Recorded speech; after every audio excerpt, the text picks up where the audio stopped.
O Destino Bate à Sua Porta é um filme americano de 1946, dirigido por Tay Garnett e estrelado por John Garfield, Lana Turner e Cecil Calloway. Uma mulher casada e um andarilho se apaixonam, depois planejam o assassinato do marido dela. Olá pessoas, sejam todos muitíssimo bem-vindos, eu sou o Aleph. Hoje é dia da gente falar do filme de número 194 na lista. E esse é o filme que eu já comentei dele há um tempo atrás, porque ele é outra adaptação do livro do John M. Cain, dessa vez uma adaptação oficial, mas que a gente assistiu o Obsessão, que foi um italiano não autorizado, feito ainda antes do fim da guerra, ainda sobre o regime do Mussolini, e já era uma adaptação, é a mesma história, é essencialmente a mesma história. E o livro, na ocasião, lá no Obsessão, quando a gente foi ler o que o livro falava sobre como aquela adaptação era muito melhor do que essa aqui, o que na época eu comentei que me deixou muito curioso pra ver como é que seria essa aqui, porque se o próprio livro já tá me falando que ela é ruim, que eu nem gostei do outro filme, na verdade, né? Mas enfim. Então, assim, a história é essencialmente a mesma. É a história de um cara que chega num restaurantezinho de beira de estrada e ele tá desempregado e ele chega ali e aí ele imediatamente se apaixona pela mulher que é dona ali, é a mulher do dono do restaurante. Eles começam a ter um caso. Em determinado momento eles resolvem matar o cara porque ela não gosta do cara, ela odeia ele e aí ela quer matar ele pra ela herdar o restaurante e aí ela poder ver com um amante. Um dos fatos curiosos desse filme é que eles têm uma primeira tentativa de matar o cara, que dá errado, e aí na segunda tentativa é que é igual a do Obsessão, que é quando eles fazem um acidente de carro com o cara bêbado, e aí fingem que era ele que estava dirigindo, mas na verdade não era, e eles jogam o carro numa... Outra é tipo numa ribanceira, assim, esse aqui é mais num penhasco. Mas enfim, eles fazem o carro cair, um acidente de carro, e aí é ali que o cara morre. Mas aí nesse aqui, primeiro tentam matar ele, fazendo parecer que ele caiu no banheiro tomando banho, sei lá, que ele caiu e bateu a cabeça. Primeiro tentam fazer assim, no caso a mulher vai dar uma pancada na cabeça dele e vai fingir que foi porque ele escorregou e caiu, e ela chega a bater, só que ela não bate forte o suficiente, ele se recupera, ele não sabe o que aconteceu, porque ele não viu também o que foi que bateu nele, o que aconteceu, e ele não lembra direito e tal, mas aí tem essa primeira tentativa nesse filme que não tinha no italiano. Mas aí a parte da segunda tentativa é bem parecida, sendo que aí aqui eles vão pra cadeia e tem um grande período do filme que é eles sendo julgados, que também é uma coisa que não tem no italiano. É um grande pedaço do filme que é eles sendo julgados e aí o promotor meio que fica colocando um contra o outro, falando com eles em separado, né? E fica colocando um contra o outro, tentando fazer um acusar o outro, ou pelo menos entregar, né? Tipo, tudo que o outro fez. E é isso no final, e aí termina com o promotor não conseguindo provar, então eles acabam soltos. Eles ficam lá trabalhando no restaurante e morando juntos ali. E aí o povo começa a achar estranho, tipo, as pessoas começam a falar e fofocar, e aí eles resolvem se casar. Eles não estão muito bem quando eles se casam numa situação meio estranha, que é uma coisa que eu também não entendo. É o segundo filme seguido que tem uma cena com um casal se casando, parecendo não gostar um do outro, porque apesar do fato de que eles eram apaixonados antes, com toda a treta do tribunal, em que um fica meio acusando o outro, na hora que eles casam aqui, eles não estão se dando bem, eles estão se tretando, eles estão direto tretando, mas aí eles casam, e aí em algum momento eles fazem as pazes e voltam a ficar juntos de verdade. Ela diz pra ele que ela tá grávida, e aí ela tá, tipo, meio que tentando beijar ele enquanto ele tá dirigindo, e aí ele se distrai por causa disso, causa um acidente, ela morre, e é isso. E o filme termina com ele na cadeia de novo, meio que indo pro ser executado, e aí falando com o padre, né, antes de ser executado e tal. E aí termina com ele perguntando se ele tá sendo executado pela morte dela, porque ele não quer ser culpado pela morte dela, ele quer ser culpado pela morte do cara. E aí o promotor fala, não, a morte dela foi um acidente, você está aqui só pela morte do cara. E aí ele fala, tipo, ai, que bom, eu não queria carregar na consciência ter matado a mulher que eu amei, sei lá, umas coisas assim, sabe? É um final que aparentemente não existe no livro. É bem besta pra ter um final feliz, entre muitas aspas, né? Porque na história original ele já aparentemente acabava sendo executado também. O final já era esse na história original. A mulher morreu no acidente e ele era executado no final. Sempre teve essa história. Então, diferente de outros filmes aí, essa parte não foi criada por causa da censura. Mas eu sinto que a necessidade de dar um final feliz tem um pouco a ver com isso, não sei. Um final feliz, entre aspas, né? Feliz dentro do possível. Já que ele teria que ser executado de qualquer jeito, o final mais feliz é ele dizer que pelo menos ele não é culpado da morte dela, então ele com ela tão bem, sabe? E eles vão, tipo, ambos mortos, sei lá, se reencontrar no além, sabe? Uma coisa assim. E bom, é isso o filme. Eu entendi, depois de assistir, por que o livro lá no outro fala que esse não era tão bom. Porque, olha, eu já não gostei do outro, porque eu acho que o outro filme é um filme bem feito. Eu, depois de assistir esse, gosto muito mais do outro. Eu ganhei um novo apreço pelo outro filme, depois de assistir esse aqui. Porque eu acho que o outro tem cenas interessantes, tem atuações interessantes. O meu problema com o outro filme é que eu acho que depois que o cara morre, depois que eles fazem a coisa de matar o marido dela, o filme desanda de um jeito que o roteiro fica muito perdido. As coisas começam a acontecer meio sem nexo uma com a outra, sabe? Parece que as cenas não estão muito conectadas. O que eu acho que talvez esse aqui faça um pouco melhor nesse sentido. Eu acho que esse filme é mais coeso, o americano. Mas ao mesmo tempo que ele é mais coeso, ele é muito pior. É mais sem graça, é um roteiro mais besta. O próprio romance deles no começo, no momento em que eles se encontram e começam um romance, não é tipo um se apaixona pelo outro. Ele acha ela muito bonita, ele é extremamente grosso e babaca com ela e fala, você vai gostar de mim sim? E aí ela fala, tá bom, eu gosto de você então. Essa é a ideia deles de se apaixonar, sabe? É o cara pegar ela à força. Que bom, eu acho que é uma coisa muito americana, né?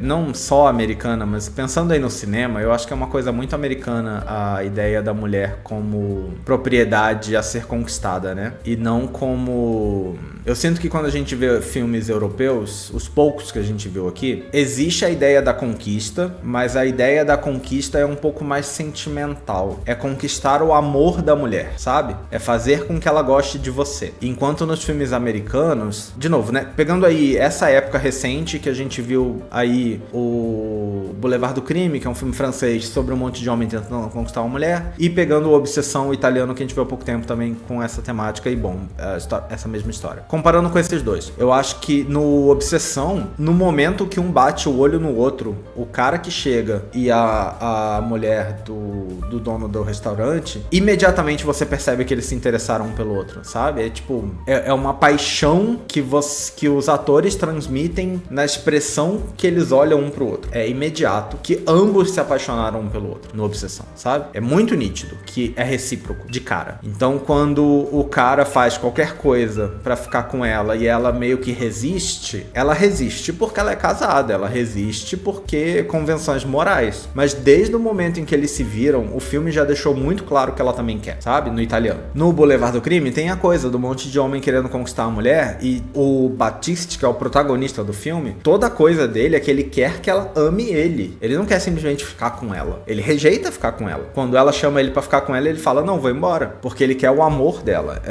É uma coisa... Até tem outro personagem ali, tipo, o cara que é rico, o Duque, meio que quer ela como posse, conquista ela com dinheiro, mas na verdade conquista ela com, tipo, ela ia pra cadeia. Em troca dele impedir ela de ir pra cadeia, usar as conexões dele pra ela não ir pra cadeia, ela fica com ele, sabe? Então, ainda tem, ambos os filmes têm essa coisa da paixão mútua, no caso do italiano, da paixão a ser conquistada, no caso do francês. Aqui, ela é um objeto que ele tem que obter posse desse objeto, sabe? Ele olha pra ela, acha ela muito bonita, ele pega ela, ele agarra ela, ele começa a falar coisas e ela fala, não quero, o que você tá fazendo?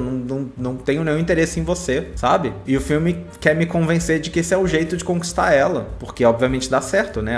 A história é sobre eles terem um romance. Então, assim, é uma coisa muito característica do cinema americano, é uma coisa que a gente vê muito até hoje, talvez não tanto assim no cinema, mas muito na vida. É uma dessas coisas que eu falo que eu acho que o cinema, ao mesmo tempo que o cinema deve ter refletido algo que já era conceito da época, eu acho que o cinema ajuda a espalhar essa ideia para mais pessoas no próprio país e fora. Então eu acho que é extremamente problemático esse tipo de filme, porque é um filme que reforça a ideia de que esse é o jeito de fazer e isso dá certo, né? Então, bastante problemático. Como eu falei, eu não acho que o roteiro do filme é bom, então eu não acho também que caia naquele caso de o filme é bom apesar disso, porque ele não é bom apesar disso, né?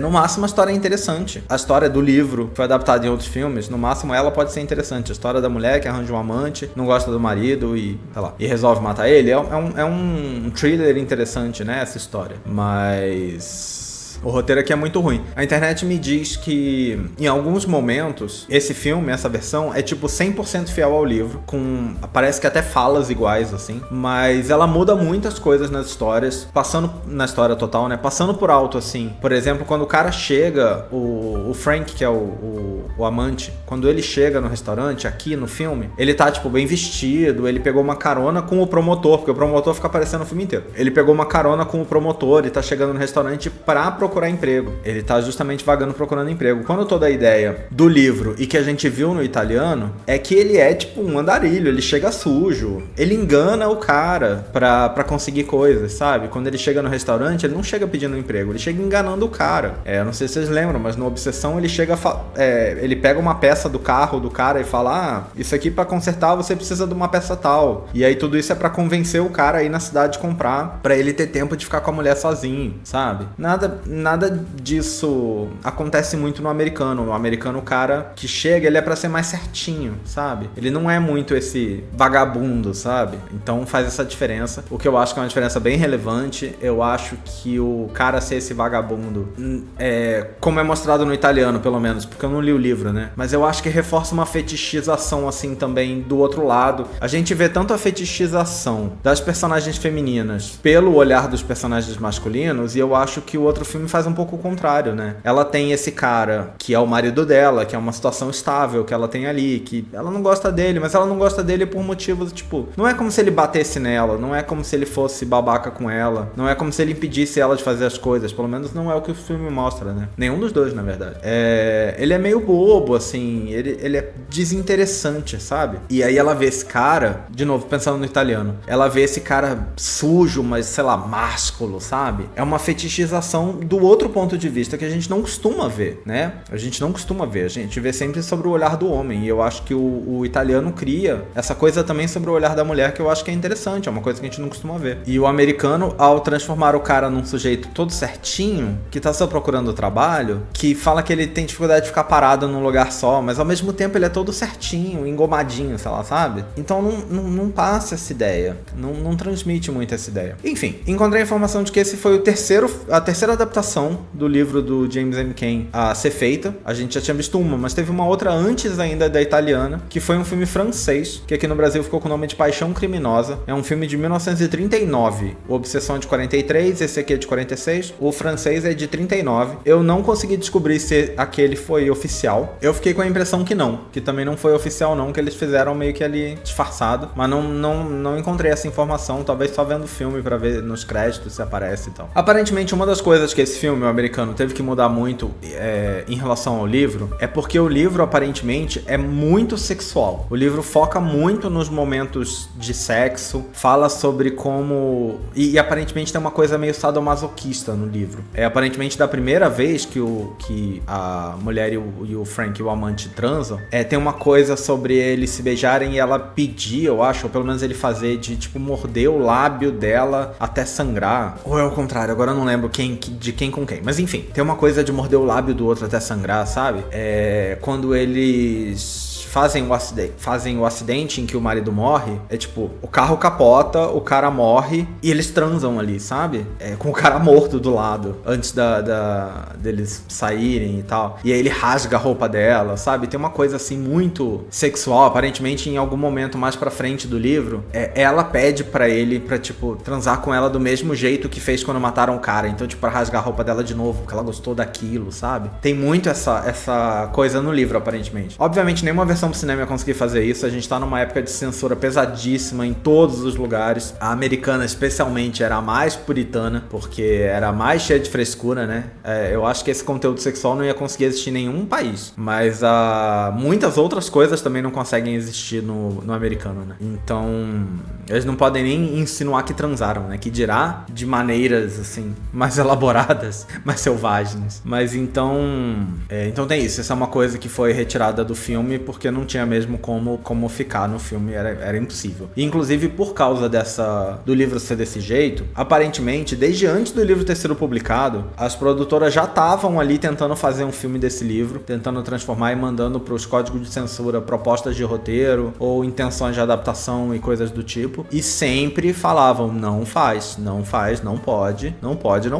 Há algum tempo já as pessoas estavam tentando, tipo, suavizar num roteiro e mandar, e ainda assim ficava, tipo, não pode.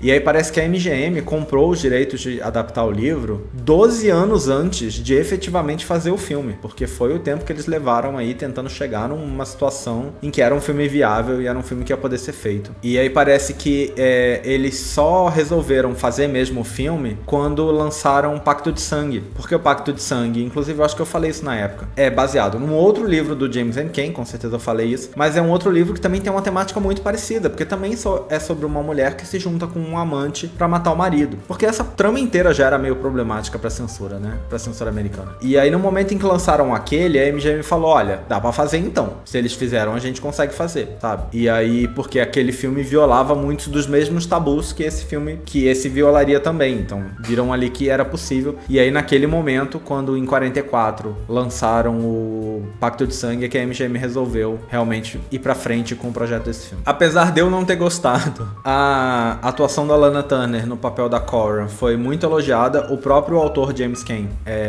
gostou muito, elogiou bastante a atuação. Aparentemente deu uma cópia autografada mais especial do livro pra ela de presente, agradecendo por ter feito uma performance melhor do que ele esperava. A Bette Davis disse que era um roubo a Lana Turner não ter concorrido ao Oscar por esse papel nesse ano. O que, de novo, não sei quem concorreu pra saber se tem coisa pior, mas eu não achei ela bem no papel. Eu não achei nada bom nesse filme, pra dizer a verdade. Então, eu não acho que ela tá particularmente ruim, mas assim, nada no filme tá bom. Eu acho que o personagem não ajuda, sabe? Eu acho que o personagem escrito pra ela nesse filme é um personagem muito ruim, muito mal escrito. E aí eu não acho que ela conseguiu se sair bem, apesar do personagem mal escrito, tá?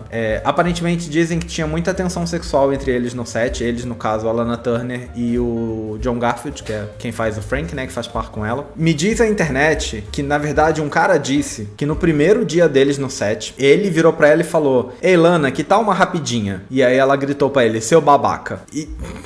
que interação, né? Que interação realmente entre duas pessoas que aparentemente acabaram de se conhecer. Que tal uma rapidinha? Entende o que eu falo sobre como eu acho que o filme ilustra uma lógica de comportamento aí entre relações de homens e mulheres amorosas, /sexuais, seja lá o quê? Que eu acho que é o que acontecia, mas eu acho que os filmes também ajudavam a propagar, porque também não é esse filme que faz isso, é todos os filmes que fazem isso, né? Essa sensação de tipo, e aí, bora?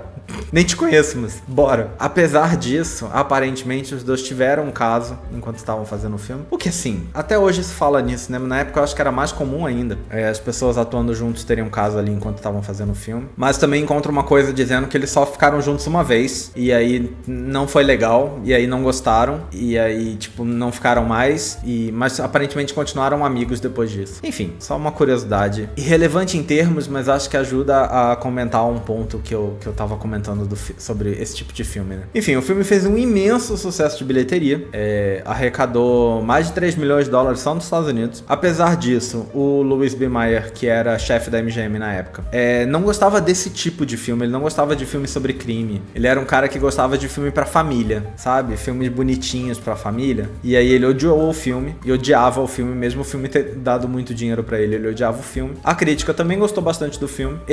Não só a Lana Turner, como a gente comentou antes, não concorreu ao Oscar, mas o filme, aparentemente, apesar do sucesso que fez, não concorreu a nenhum prêmio, pelo menos na página do Wikipedia não fala nada. Não fui até a página do Oscar pra olhar, mas parece pra mim que não concorreu a nada, o que eu acho perfeitamente justificado, porque eu achei um filme péssimo, mas já que as pessoas gostaram, né, inclusive a crítica gostou, de repente podia ter concorrido a alguma coisa, mas parece que não. Um fato curioso é que o filme teve muitas outras adaptações, o livro, né, no caso, ainda foi adaptado diversas vezes depois, e essa já é a terceira, ainda teve outras ao longo dos anos, e uma delas foi feita aqui no Brasil. Na verdade, é um filme que parece que é baseado numa história que, por sua vez, foi baseada nessa história. Então, é uma adaptação indireta aí, mas uma adaptação mesmo assim, considerada uma adaptação mesmo assim. A história parece ser basicamente a mesma. O filme se chama Porto das Caixas. É um filme de 1962, dirigido por Paulo César Saraceni. E um fato muito curioso sobre esse filme é que a trilha sonora do filme é composta e tocada no piano por Tom Jobim, que eu acho que nessa época ainda era uma figura em ascensão. Em 62, eu acho que ele ainda era uma figura em ascensão. É bem o ano ali onde ele começou a fazer sucesso, pelo que eu dei uma olhada assim, muito por alto. Posso estar enganado nessa informação, mas é interessante aí. Não é um filme que aparentemente ficou famoso, deve ser um filme assistível ainda, deve existir, mas tem isso aí, a trilha sonora feita pelo Tom Jobim, que já tinha feito trilha de filme antes, esse não foi o primeiro, mas tem esse fato interessante aí. E bom, acho que é isso, né? Vamos dar uma olhada no que o livro fala sobre esse filme. Mais importante, vamos ver se depois de criticar lá no texto do Obsessão, o filme tenta defender o filme nesse, né? Lembrando que cada texto são escritos por pessoas diferentes, né? Obviamente, cada pessoa escreve mais de um. Eu não sei se foi a mesma, posso até tentar dar uma olhada, mas provavelmente não foi. O mais provável é que sejam pessoas diferentes escrevendo lá do Obsessão e aqui desse. Mas agora que eu falei isso, eu fiquei curioso, eu vou checar, peraí. Bom, não é aparentemente escrito pela mesma pessoa, apesar de serem siglas muito parecidas, porque todo mundo tá marcado como sigla, né? E aí um é RP e o outro é RBP, mas eu quero acreditar que são pessoas diferentes. O livro começa passando aí a sinopse do filme, primeiro já dizendo que ela Lana Turner nunca esteve tão atraente quanto nesse papel, reforçando aí a ideia de que essa é a parte que é importante pra essas pessoas, sabe? É importante ela estar bonita, e é isso. Ela não precisa nem ser interessante, ela só precisa ser bonita. Mas aí ele termina falando ainda que o Frank é executado pelo crime, entre aspas, do acidente de carro, o que especificamente o final do filme diz que não é isso. O final do filme tem um diálogo especificamente reforçando a ideia de que ele não está sendo executado pela morte dela. E aí o livro diz que ele está sendo executado pela morte dela. Fala sobre o diretor fazer uma coisa de enquadramentos claustrofóbicos que reforçam a ideia. Sinceramente não percebi, mas pode ser realmente que tenha. Eu acho que quando eu acho o roteiro de um filme ruim, assim, eu me distraio de qualquer coisa. Eu preciso que o filme seja bom em outros pontos pra eu prestar atenção nesse tipo de coisa, eu acho. Ou que o visual seja muito impactante, eu não acho que é. Pra mim pareceu bem genérico assistindo, mas aí só vendo de novo e tentando focar nessa parte pra poder dizer alguma coisa. O livro também fala uma coisa que eu até encontrei na internet, mas não muito elaborado, e aí por isso até não tinha colocado no roteiro, que é o fato de que a Lana Turner, né, a Cora, tá sempre vestida de branco, e tudo branco. Parece que tem 3 momentos no filme que ela tá de preto. Quando vão matar o marido, se eu não me engano, quando... Não da segunda vez, né, porque da segunda vez ela tá de branco. Uma hora que ela tá voltando porque ela foi visitar a mãe e a mãe morreu, e ela foi no funeral. Não vou lembrar, mas são 3 cenas em que ela tá toda de preto, e todo o resto do filme ela tá sempre toda de branco. Entendo aí que foi uma coisa intencional, tentaram passar uma mensagem ali, mas não sei, pra mim não... Nem me chamou tanta atenção no filme, mas assistindo, mas também acho que figurino não é muito meu forte. Aí, o livro diz uma coisa que eu tenho um problema muito grande, vocês vão entender por quê, porque eu falo isso o tempo inteiro. Cora não é uma femme fatale comum. Seus sentimentos por Frank são verdadeiros, e não uma manipulação ardilosa. E aí, a gente volta naquele problema que eu falo o tempo todo, que a personagem criada como sendo a femme fatale não é uma mulher fatal. É uma mulher que tá ali, e as pessoas se matam por conta própria, sem que ela faça nada, tá? Eu tenho um problema muito grande com esse conceito, depois de assistir filmes do tipo. Hoje, se você cria um filme com uma personagem que é uma femme fatale assim, ela vai ser realmente uma vilã de algum jeito. Hoje. E quando eu digo hoje, há bastante tempo já. Mas não nos anos 40. A gente ainda não tá nesse ponto, sabe? Eu acho, ou sei lá, a gente tá começando muito a esse ponto. Eu não acho que dá pra dizer isso. Ou dizer que as tradicionais não eram assim nessa época. Porque não, na verdade, as mulheres que eram inicialmente chamadas assim só estavam ali. Criou-se um ideal, a nomenclatura e a descrição que se deu para uma personagem que não condizia com as personagens, criou-se um imaginário que gerou novas personagens que têm esse título. Faz sentido o que eu acabei de falar ou ficou muito confuso? Mas tipo, as primeiras eram mulheres que não faziam nada e os homens se matavam entre si por causa daquela mulher. E aí começaram a dizer que a mulher era o problema, mesmo que ela não tivesse feito nada. E aí isso se transformou no imaginário das pessoas com a ideia da mulher que causa os problemas, mesmo que ela não era isso. A mulher que causa os problemas. E aí hoje entende-se, e se sair um filme com uma personagem desse jeito, hoje vai ser assim, né? A mulher realmente vai causar os problemas, pelo menos na maioria dos filmes, eu acho. Mas eu acho que em 1940 isso ainda não era o padrão pra poder dizer isso. E aí fala umas coisas que faz um tempo que a gente não vê o filme falando sobre isso, mas falando que tudo remete à depressão, a época da depressão, não a depressão pessoal, né? A época da depressão econômica nos Estados Unidos. Porque teve um período lá que todo filme, mesmo que não parecesse, o livro dizia que era uma metáfora pra isso, né? E aí esse aqui ele fala que o filme reflete a cultura da depressão de 1930, com muitas de suas cenas passando em um restaurante de beira de estrada que mantém sua respeitabilidade por um fio. Eu não entendo o problema da respeitabilidade do restaurante, tirando o momento em que o marido morre e ela fica com esse cara, mas o problema é que não é exatamente que ela tá no coisa com o cara, é que ela mora com ele ali, tipo, eles têm um restaurante juntos, porque são só eles dois, não tem outros funcionários, e ele também mora ali, então eles também moram juntos, só que ela é viúva e ele é solteiro, e isso era um problema do relacionamento entre o casal, não era uma coisa da empresa restaurante, sabe? Do estabelecimento restaurante. E aí diz, a narrativa em flashback combina com o pessimismo onipresente dos filmes noir, dos quais este é, com justiça, um dos mais célebres exemplos. E aí, eu agora preciso checar uma coisa. Então, eu tenho um problema muito sério com essa parte, quer dizer, eu tenho dois problemas muito sérios. Primeiro que lá no Obsessão falaram sobre como esse filme era ruim, e aí agora esse filme é, com justiça, um dos mais célebres do cinema noir, né? Eu espero muito que sejam realmente pessoas diferentes que escreveram, porque se for a mesma pessoa, eu acho que tá complicado. Agora, o meu outro problema é o seguinte, ele fala sobre a estrutura de narrativa de flashbacks, mas o filme não é contado em flashback. Eu até abri o filme aqui de novo pra olhar e ver se eu tava lembrando errado. O filme literalmente começa com o cara chegando, o filme é narrado no passado, como se fosse um cara contando uma história. Mas pra você ter uma estrutura de flashback, eu preciso que tenha a cena no presente pra passar pro passado, senão não é um flashback. O filme é só narrado em tempo passado, com verbos conjugados no passado, sabe? Mas o filme não é um flashback. Flashback é outra coisa, né? O filme não é estrutura de flashback. De novo, eu até abri de novo o filme aqui pra ver se eu não tava lembrando errado, mas o filme não é em estrutura de flashback. Ele literalmente começa no momento em que o cara tá chegando de carona e aí tem a placa de precisa de ajudante, e é isso, né? E o filme vai daí pra frente. O filme nunca conta antes disso, ele começa aí. Então, não entendi essa frase. De novo, o livro mostrando que não sabe direito sobre os filmes que tá falando. Ninguém reassistiu o filme pra escrever isso aqui, né? O que me demonstra uma falta de seriedade imensa. Se a pessoa não se deu o trabalho de reassistir o filme pra escrever um negócio que seria publicado. Enfim, mas é isso. O filme é bem ruim, de verdade. Eu sei que é um clássico, é um filme muito famoso. Eu acho que a história que ele tá contando é interessante. O jeito como ele conta não é. É um filme muito besta. Eu acho que os atores não estão necessariamente ruins, mas os personagens são muito fracos pra gerar uma coisa que no fim é boa. Então, é isso, é um filme desnecessário. Ganhei todo um apreço por Obsessão depois de ver esse. Eu ainda acho que Obsessão é um filme com problemas, mas eu acho que é muito melhor do que esse. Muito melhor do que esse, de verdade, assim. É um filme bastante superior a esse, em comparação, assim. Tem outras adaptações, será que vai ter de novo no livro? Não é impossível, porque tem um dos anos 80, eu acho. Ou dos anos 60, sei lá, enfim, tem outras adaptações aí que eu acho que a dos anos 80 é bem famosa. Capaz de aparecer de novo no livro. Mas a gente tá muito longe dos anos 80 ainda. Mas enfim, a gente vai ficando por aqui. Deixa aí nos comentários se você já viu esse filme, o que você achou desse vídeo. E em breve nós estamos de volta. Espero que vocês tenham gostado. É isso. Até a próxima. Valeu, até mais.